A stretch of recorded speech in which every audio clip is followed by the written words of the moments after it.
Kabayaw, nandito nga pala tayo sa Minabotas West, Davila Street para tikman yung pinagmamalaki nilang Loming Batangas. Tara mga kabayaw, tikman natin.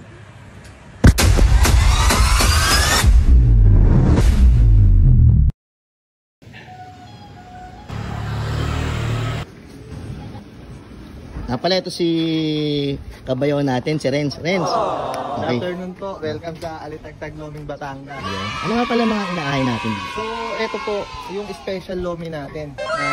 Meron tayong utoy. So, yun yung solo po 69 pesos. 69 lang kabayaw. Tapos Tiyo, ito yung good for 2 to 3 person. Tapos yung Mamay is yung 4 to 5. At lalo na, ito yung apaw natin, which is apaw. Overload. Talagang umaapaw yan.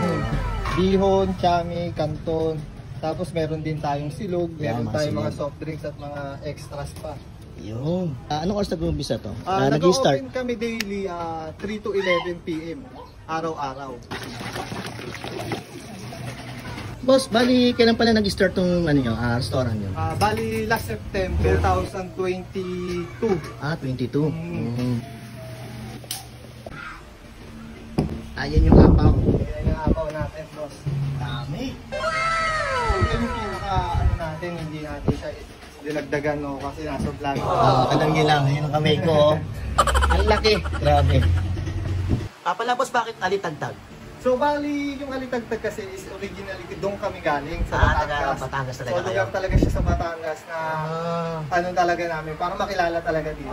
At ito na nga, nandito na nga pala tayo sa may Alitagtag, Loming Batangas. Wala po tayo sa may Batangas nandito na po tayo sa may Nabotas. Tara mga kabayo, papakita ko sa inyo yung pinagmamalaki nilang pagkain dito, lalo-lalo na yung lomi nila. At bukod sa lomi, may mga inaahin sila dito, mga bestseller nila, yung chiksilog nila at yung chami.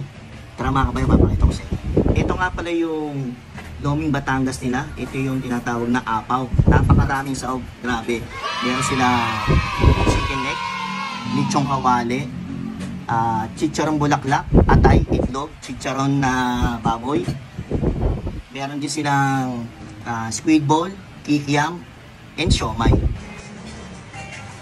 At syempre, para maging legit ang Loming Batangas, kailangan ng sibuyas, kalamansi, at toyo. Ito yung pinakasawsaw. Parang nasa Batangas ako. 5 to 6 person to 279. Tama ba boss? 279. Unang tikim, di ka ba yan?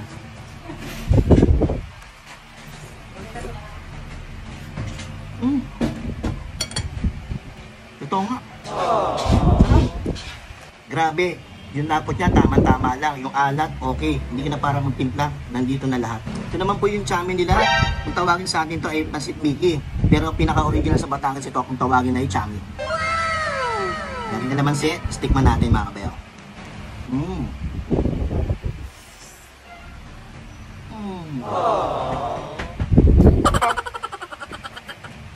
Pero sa hindi mahalat yung chami niya, okay. At nalasa kasi yung mga noodles nila, medyo maalat, kaya ito okay, goods na goods to. At ito naman po yung chiksilog nila, isa rin sa best seller nila to Tikman natin yung, siyempre titikman natin yung chicken nila. Kamay na natin.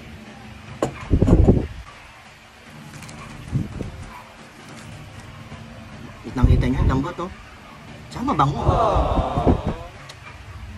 Natin. Natin yung kanin. Sama akong balik.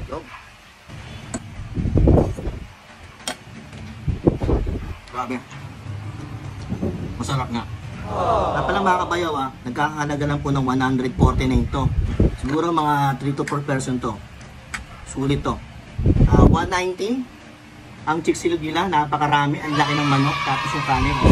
Palang mga kabayaw, matatagpuan nyo po itong Alitagtag sa may number 9, Davila Street, Nabotas West po. Lahat galing talaga ng Batangas. Galing talaga ron? Kaya pala. Kaya ang ginagawa ko, pagka... Kasi hindi ka sa atin, maalat iba dito, hindi. Kulay niya, sobrang madilaw, di ba?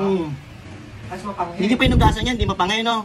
Kaya nga yun, tinikman ko lang, okay Kasi kadalasan kasi di ba maalat. May lasa na yung di ba? Ayan, sakto na. Authentic talaga na Batangas talaga. Si Mother talaga. Taga Batangas po kayo?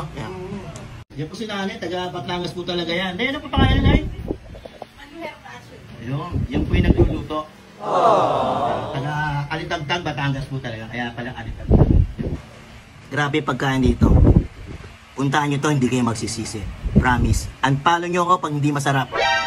At kung may mga iba kayong katanungan, pakibista lang po ang kanilang page, Alitagtag, Loming, Batangas. Nga pala mga kabayaw, paki-like and share nyo po yung Alitagtag, Loming, Batangas. The best to, grabe. Okay mga kabayaw, hanggang sa muli. Paalam!